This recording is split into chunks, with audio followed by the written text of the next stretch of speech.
Hello दोस्तों, आज हम सीख रहे हैं घनमूल निकालने की ट्रिक। तो पहले अपन इधर से जोड़े बनाते हैं। एक जोड़ा बना लिया। अब इसमें इकाई की स्थान देखना, इकाई का अंक देखना है। इकाई का अंक कितना है? एक। तो एक का क्यूब कितना होता है? एक। एक का क्यूब एक होता है, तो इस एक को लिख लिया अपन ने। अब 9।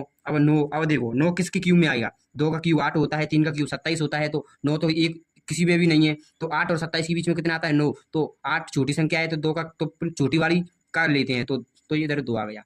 तो अब इसी प्रकार से हम इस वाले एग्जाम्पल को देखते हैं। इधर से एक जोड़ा बना लिया, 3 3 का पेयर।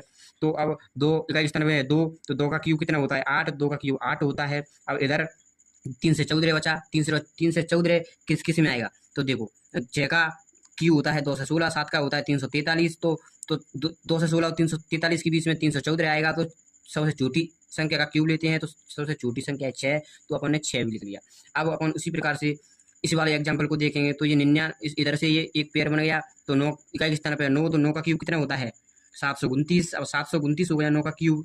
अब देखो अपन क्या करते हैं, 729। अब इकाई के स्थान पे 9, तो अपन 9 को लिख लेंगे।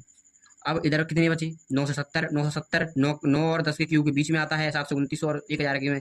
तो सबसे छोटा 9 का लेंगे, तो ये 9 आ गया। अब उसी प्रकार से अपन 14 04 9 से 28 का निकालते हैं। तो इधर से एक पेयर इसका बनेगा। इधर कितने भी हो, उससे कोई फर्क नहीं पड़ने वाला है अपन को। तो 8 का क्यूब कितना? 8 है, तो 8 का क्यूब कितना होता है? 512। तो क्या इकाई के स्थान पे आएगी? 2। अब 1404 का कितने के बीच कितने में आएगी? तो देखो ये 1000 हो गया। तो अब अपन इससे आगे के भी अपन को याद करने पड़ेंगे। तो 11 का क्यूब होता है 1331, और 12 का क्यूब होता है 1728। देखो जी 1404 है, तो 1404 11 और 12 के क्यूब के बीच में आती है।